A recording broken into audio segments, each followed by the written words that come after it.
दोस्तों, देश में कब तक 8वें वेतन आयोग लागू होगी, इसको लेकर केंद्र सरकार की तरफ से लिखित जवाब आया है। इसी बड़ी खबर के बारे में हम इस वीडियो के अंदर विस्तार पूर्वक समझने वाले हैं। इसलिए दोस्तों, आप इस वीडियो को अंत तक जरूर देखिए और पूरे मुद्दे को बारीकी से समझने का प्रयास कीजिएगा। नमस्कार दोस्तों, मैं हूं आपका दोस्त लोकेश साहू और आप देख रहे हैं लोकेश साहू यूट्यूब चैनल। आप सभी दर्शकों का हमारे इस यूट्यूब परिवार में बहुत बहुत स्वागत है।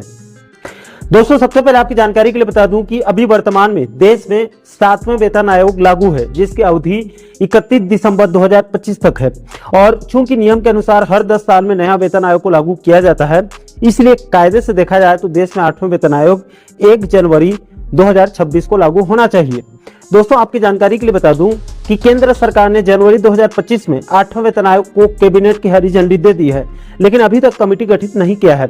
और जब तक 8वें वेतन आयोग के लिए एक कमेटी गठित नहीं होगी, तब तक 8वें वेतन आयोग को लागू करना मुश्किल है, क्योंकि कमेटी के अंतिम सिफारिश के आधार पर ही केंद्र सरकार नए वेतन आयोग को लागू करेगी। इसलिए इस वक्त देश में खास करके केंद्रीय कर्मचारियों और पेंशनर्स के बीच चर्चा का विषय जो है वो 8वें वेतन आयोग बना हुआ है कि आखिर कब तक नए वेतन आयोग यानी कि 8वें वेतन आयोग को लागू किया जाएगा। तो दोस्तों, इसी मुद्दे को संज्ञान में लेकर केंद्र सरकार की तरफ से लिखित जवाब सामने आया है। दोस्तों, दरअसल पूरा मामला यह है कि चूंकि अभी संसद का मानसून सत्र चल रहा है, जिसमें विपक्ष के सांसदों की तरफ से सत्ता पक्ष से कई मुद्दों पर लिखित में जवाब मांग रहे हैं।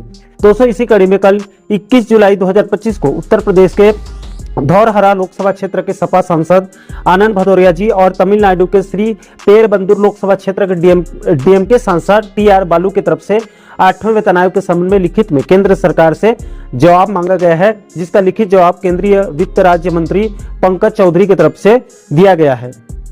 दोस्तों, सांसद आनंद भदौरिया और टीआर बालू ने सबसे पहले पूछा कि क्या वित्त मंत्री यह बताने की कृपा करेंगे कि क्या केंद्र सरकार के कर्मचारियों के लिए 8वें वेतन आयोग के गठन जिसकी घोषणा जनवरी 2025 में की गई थी, उसको अधिसूचित किया गया है या नहीं।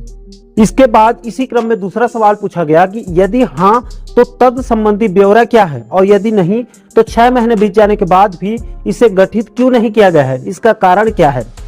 तो दोस्तों, इन दोनों सवाल के जवाब में वित्त मंत्री की तरफ से वित्त राज्य मंत्री पंकज चौधरी की तरफ से लिखित जवाब में कहा गया है कि सरकार द्वारा 8वें केंद्रीय वेतन आयोग को गठित करने का निर्णय लिया गया है। इसको लेकर रक्षा मंत्रालय, गृह मंत्रालय, कार्मिक और प्रशिक्षण विभाग के साथ साथ राज्यों और प्रमुख हितधारकों से इनपुट मांगे गए हैं। इसके बाद तीसरा सवाल पूछा गया कि 8वें केंद्रीय वेतन आयोग के अध्यक्ष और सदस्यों की नियुक्ति कब तक की जाएगी और आयोग के विचार में क्या विषय होंगे। इसके जवाब में केंद्रीय वित्त राज्य मंत्री पंकज चौधरी ने बताया कि सरकार द्वारा 8वें वेतन आयोग की अधिसूचित करने के बाद, यानी कि राजपत्र में अधिसूचना जारी होने के बाद 8वें केंद्रीय वेतन आयोग के अध्यक्ष और सदस्यों की नियुक्ति की जाएगी। दोस्तों, यहाँ पर भी स्पष्ट हो चुका है कि अभी तक 8वें वेतन आयोग के लिए कमेटी के अध्यक्ष और सदस्यों की नियुक्ति नहीं हुई है। इसके बाद अंत में चौथे नंबर पर सवाल पूछा गया कि कर्मचारियों और पेंशन भोगियों के लिए संशोधित वेतनमान कब तक लागू किए जाएंगे, यानी कि नया वेतनमान कब तक उसको कब तक लागू किया जाएगा। तो इसके जवाब में केंद्रीय वित्त राज्य मंत्री पंकज चौधरी की तरफ से कहा गया कि 8वें केंद्रीय वेतन आयोग के द्वारा कमेटी के सिफारिश आने के बाद और उन सिफारिशों को सरकार के द्वारा स्वीकार कर लेने के बाद ही नए संशोधित वेतन और पेंशन लागू किए जाएंगे। तो दोस्तों, केंद्र सरकार के इस लिखित जवाब से स्पष्ट है कि अभी तक केंद्र सरकार ने 8वें वेतन आयोग के लिए कमेटी का गठन नहीं किया है और न ही कमेटी के अध्यक्ष और सदस्यों की भी नियुक्ति नहीं हुई है। यानी कि दोस्तों, 8वें वेतन आयोग के लिए केंद्रीय कर्मचारियों पेंशन को अभी और इंतजार करना पड़ सकता है। दोस्तों, इसको लेकर जानकारियों की तरफ से कयास लगाए जा रहे हैं कि 2029 में अगला लोकसभा चुनाव होने वाला है और उससे पहले 2028 में छत्तीसगढ़, मध्य प्रदेश और राजस्थान जैसे भाजपा शासित प्रमुख राज्यों में विधानसभा चुनाव होने वाले हैं। इसलिए राज्यों को विधानसभा चुनाव और लोकसभा में वोट बैंक का फायदा उठाने के लिए केंद्र सरकार 2028 में 8वें वेतन आयोग को लागू कर सकती है, ताकि उसको राज्यों के विधानसभा चुनाव और 2029 के लोकसभा चुनाव में भी राजनीतिक लाभ मिल सके। उससे पहले 8वें वेतन आयोग की संभावना अभी फिलहाल बहुत कम नजर आ रही है।